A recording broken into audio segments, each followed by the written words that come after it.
Rua Gold. So who are we? So as mentioned, we're a Vancouver-based company, but all our staff bar two are based in New Zealand. So we've got about 50 staff in New Zealand at the moment, predominantly geologists, consent, environmental folks like myself working on the permitting space. That will obviously grow if we're successful with our permitting. So been sort of hiding away for the last few years in Reefton. So Simon Henderson, our Chief Operating Officer, and his team have been working on the Reefton Goldfields for about 6 years. And now we've got something to talk about. We've been out talking a little bit more, engaging with stakeholders and talking about what next steps look like. So I'll take you through that today. You're welcome to read that.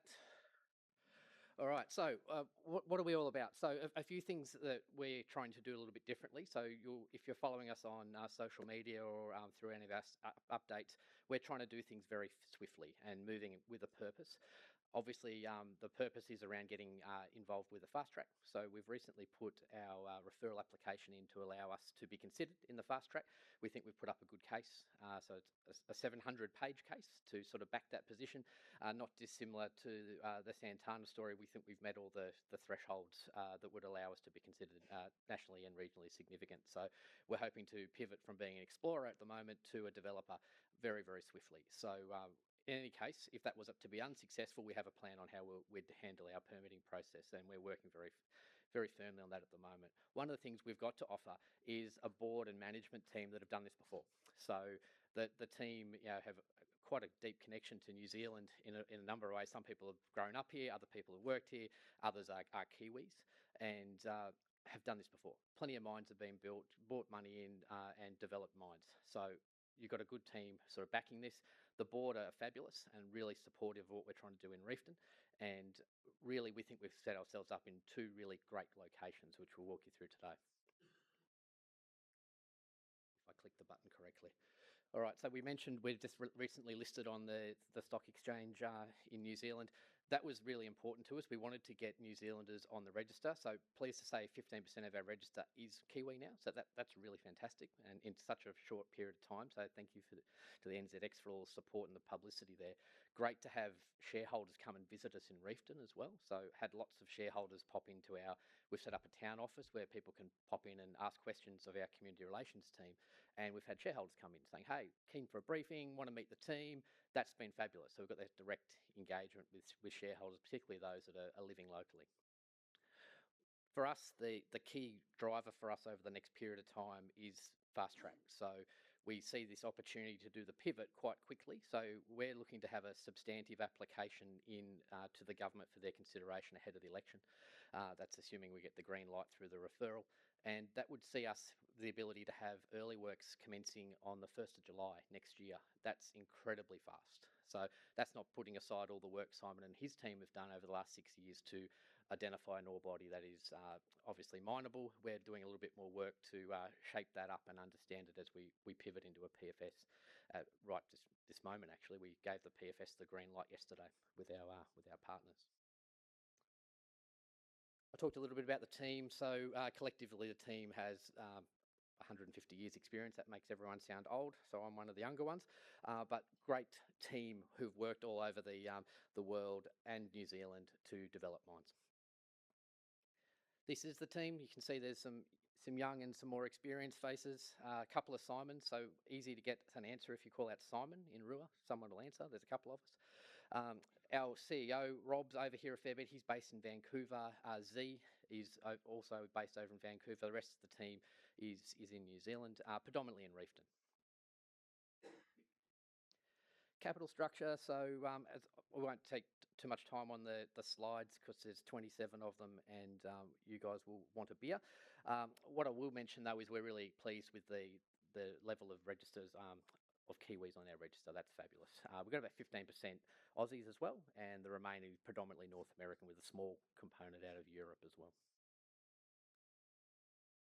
All right, so where are we focused? So most people would know where our primary focus at the moment is in Reefton. We're looking at a starter mine, Ord Creek there, so I'll walk you through a few of the specifics of that as we roll through this presentation. The hierarchy is the other area where we're waiting some drill permits. What's really important about that is Simon Henderson, our head geologist, is excited about it. For those that know and love geos, they don't get excited about much. He's excited about it. A lot of things that are similar to the Oceana deposit, which is next door to us. So we're hopeful to get some drills in the ground this quarter, and we're waiting on some permits from DOC, who have been quite good in terms of helping us through that permitting process to be ready to get those drills turning.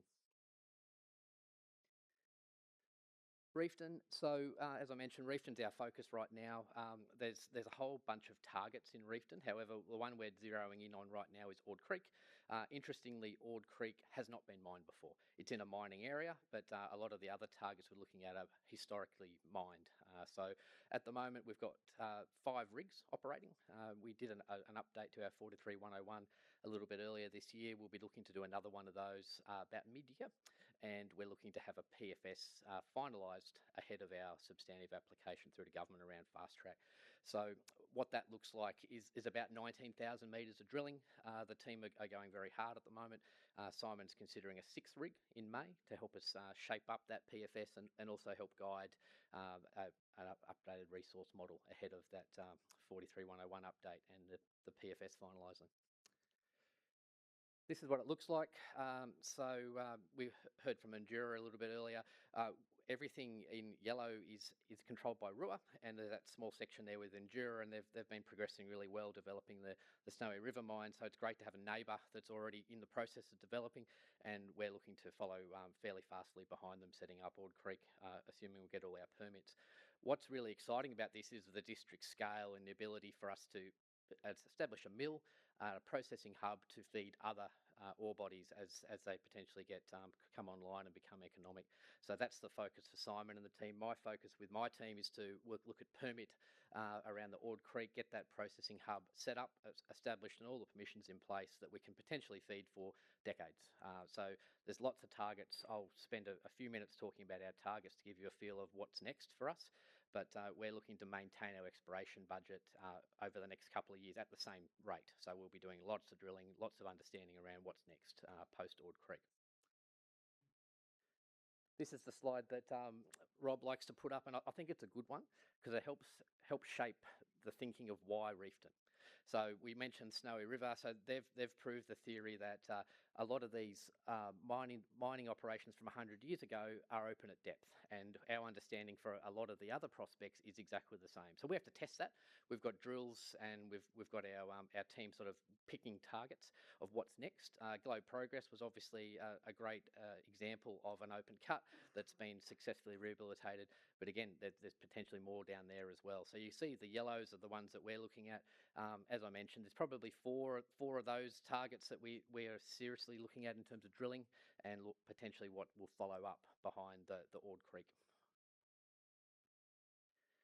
This just gives you a bit of a picture for where it sits. It's a beautiful part of the world. So Ord Creek is about 3 kilometres from Reefton. So from an employee value proposition perspective, you could be at work in 5 minutes if you were working at Ord Creek. Potentially, you could spend a career there if we were to find another ore body post Ord Creek. At the moment, we're seeing this as an 8-year mining operation. The processing plant will be built to be able to take ore from other sources as well. So we're thinking ahead there. And you can see a number of the other targets are all quite close. The ability to truck ore to our central processing facility is quite attractive. For the geologists in the room, this is what it looks like. So what's exciting about this is a lot of the high grade material is actually up the top. So within the first couple of 100 metres, and we've already been having some dialogue with Terra Firma and Lincoln's here at the moment around how we would extract that, and they've been helping us out with our PEA studies and our work moving into the PFS to help us operationalise some of the plans our mining engineers are coming up with. What's really key is getting all that drilling data back and ensuring the resource model, filling in those gaps so you can quite obviously see there, and understanding exactly how deep this will go.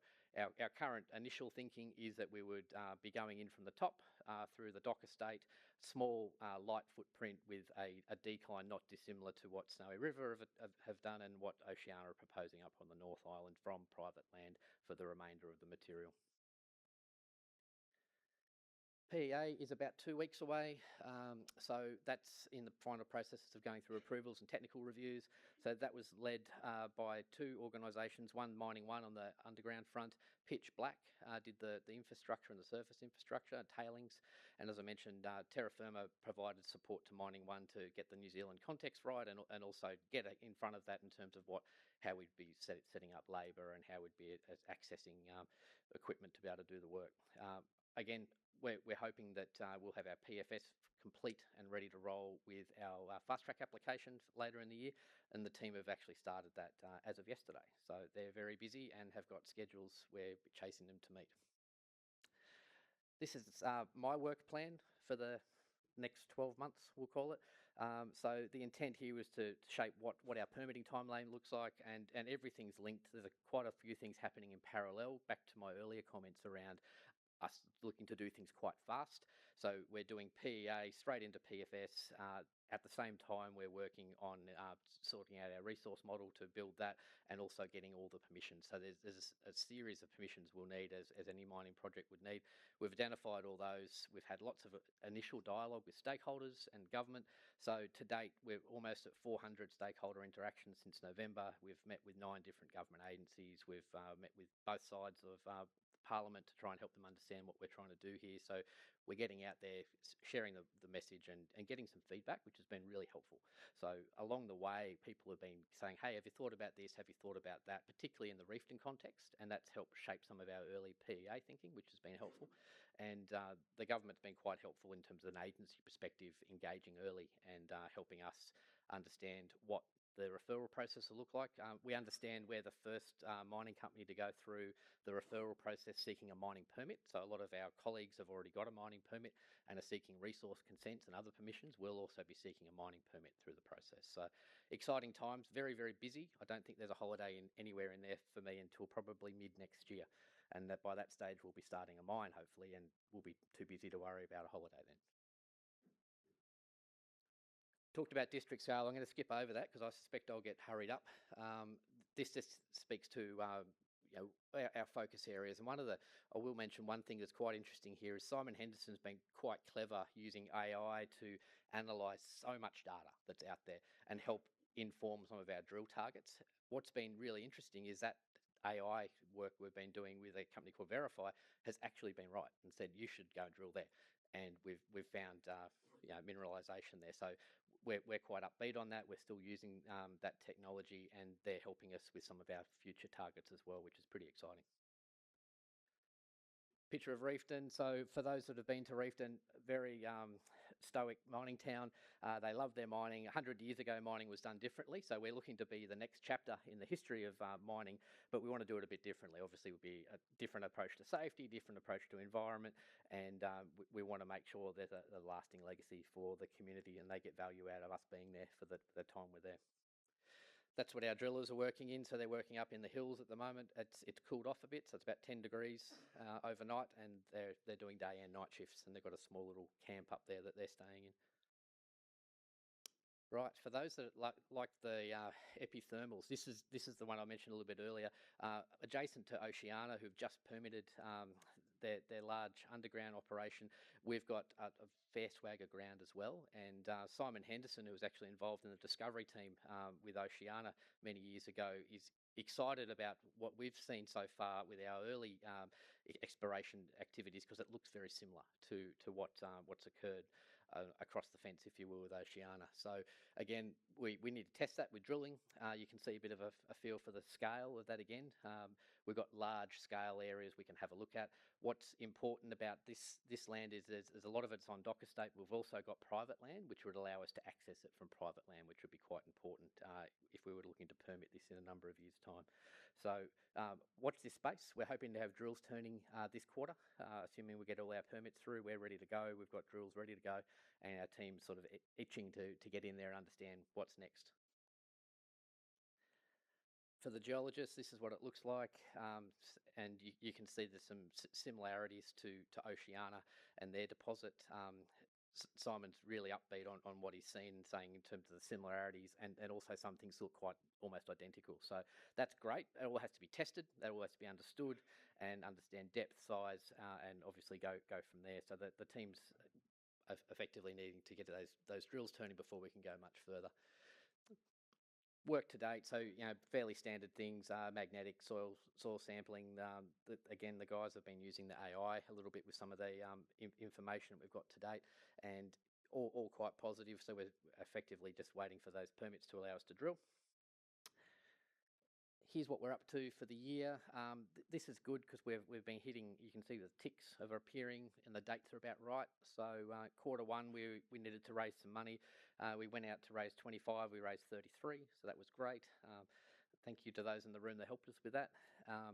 We moved into the TSX, and obviously we've jumped onto the NZX now, so all very exciting, and a lot of interest in New Zealand on what we're up to, which we're really pleased about. I mentioned we did an updated technical filing, so we completed that, and importantly, we got our referral application in for the government to consider, so that's underway now. So we'll see how long that takes in terms of working its way through the EPA process, and hopefully it's a good outcome. Rest of the year, so this is what it looks like. We're hoping to get those drill permits. Inclusion in the government fast track would be wonderful if that was the case. We'll obviously work in earnest on the permitting phase. We've got about 40 people engaged now in the permitting team, and that's everything from ecologists through to traffic, through to mining engineers. They're working very hard on that. PEA is 2 weeks away, 1,900 metres of drilling.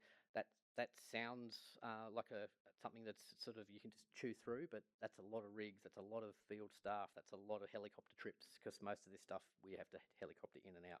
But the team have got a plan, we'll be able to deliver that. And once we're underway on the North Island, we're planning about 5,000 metres drilling up there. Once all that work's done, we'll submit a mining permit application as part of Fast Track, and we'll have our feasibility study finished about the same time, which will be published. And with a bit of luck and everything working through, we would be underway, and Lincoln and his team would be starting some early works in July. So that's pretty exciting and quite a quick move for us. I got through that fairly quickly. There's contact numbers for the team. You'll notice mine's not there, but you're more than welcome to contact me. I've got cards and happy to answer questions.